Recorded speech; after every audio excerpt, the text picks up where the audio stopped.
আসসালামু আলাইকুম। আজকে আমরা দেখব একটি ই-কমার্স ওয়েবসাইট স্পিরিট অপটিমাইজেশন কিভাবে করতে হয়। তো ফার্স্টে আমরা চেক করে নিতেছি যে আমাদের সাইটের বর্তমান স্পিরিট কেমন আছে গুগল পেজ স্পিরিট দিয়ে। অবশ্যই এখানে চেক করে নেবেন যে পুরো ইমেজটি এখানে লোড হয়েছে কিনা। অনেক সময় অল্প লোড হয়, তার কারণে দেখা যায় স্পিরিটটা খুব ভালো আছে। এখানে পুরো সাইটের মোটামুটি হোম পেজে যা ইমেজ আছে ফার্স্টের দিকে সেটি লোড হয়েছে কিনা। তো এরপরে আমরা চলে যাব গুগল সার্চে। তো একটি প্লাগইন ইনস্টল করতে হবে আমাদের। তো গুগল সার্চে এখানে এয়ারলিফট প্লাগইনটি যেটা বলেন বানানটা দেখে নেবেন আর সাইটের লিঙ্কটি কপি করে নেবেন। এরপরে গেট স্টার্ট, এখানে অ্যাকাউন্ট খুলতে বলতেছে, ইমেল অ্যান্ড পাসওয়ার্ড দিয়ে হচ্ছে অ্যাকাউন্ট খুলে নেবেন। আমি কন্টিনিউ উইথ গুগল করতেছি। গুগল দিয়ে লগ ইন করা হয়ে গেলে আমাদেরকে যে ইন্টারফেসে আনবে একটু লোড নিচ্ছে। এরপরে এখানে আমাদের যেই ওয়েবসাইটে আমরা করতে চাচ্ছি অ্যাড করতে চাচ্ছি সেই ইউআরএলটি দিয়ে দিব এবং সিম্পলি ডাউনলোড বাটনে ক্লিক করব।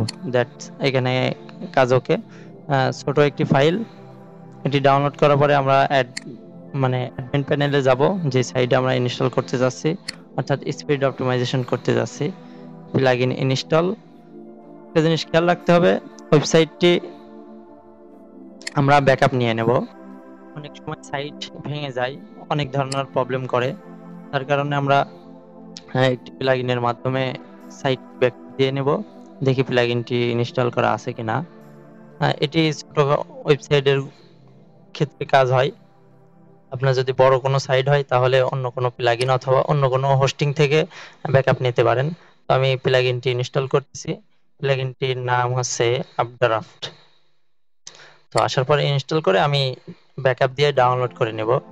পরবর্তী কোনো একটি ভিডিওতে আমি ডিটেলস কিভাবে করবেন সেটি দেখে নেব। যদিও আপনারা এটা পারবেন, খুব ইজি।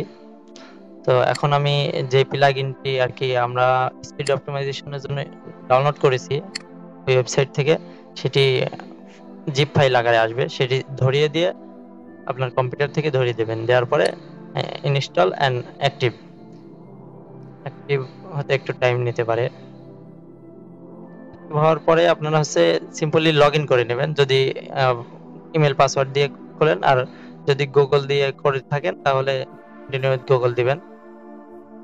এরপরে আপনার অ্যাকাউন্টটি লগ ইন হয়ে যাবে।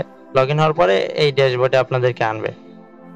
এখানে একটু টাইম দিতে হবে, ইনস্ট্যান্ট এটি হয় না, এটি অনেক সময় টাইম নেয়। তো এখানে প্লাগইনটি সেটিং পাবেন, ওয়ার্ডপ্রেস মেনুতে নিচের দিকে পাবেন। প্লাগইনটির অনেক ধরনের সেটিং আছে, এগুলা তেমন কাজ করা লাগবে না, তারা ডিফল্টে যা থাকবে এটি আর কি। একটু সময় দেবেন তাহলে পুরো অপটিমাইজ হবে। আর দেখবেন যে সাইটে কোনো সমস্যা করছে কিনা। তো কোনো ধরনের সমস্যা হলে কমেন্টে জানাবেন। সাইটের সমস্যা যেগুলো করতে পারে, ইমেজ এবং লোগো, বিভিন্ন টেক্সট, বিভিন্ন সেকশন, এই ধরনের প্রবলেম করতে পারে। আর প্লাগইনটি সেটিং আপনারা দেখে নেবেন, খুবই ইজি, তেমন কিছু করা লাগবে না, শুধু ইনস্টল দিলেই হবে। যদি কোনো স্পেসিফিক পেজ থাকে যে এই পেজটি, তারা হচ্ছে ফ্রিতে অনেক ভালো সার্ভিস দেয়, 10টা পেজ আর কি দেয় ফ্রিতে অপটিমাইজ করতে। আর তাদের বাজেটও খুব কম এবং এটি গুগলে আর কি তিনটা প্লাগইনের মধ্যে এটি হচ্ছে টপে থাকে, খুবই ভালো সার্ভিস দেয়। তো সবাই ভালো থাকবেন। আসসালামু আলাইকুম।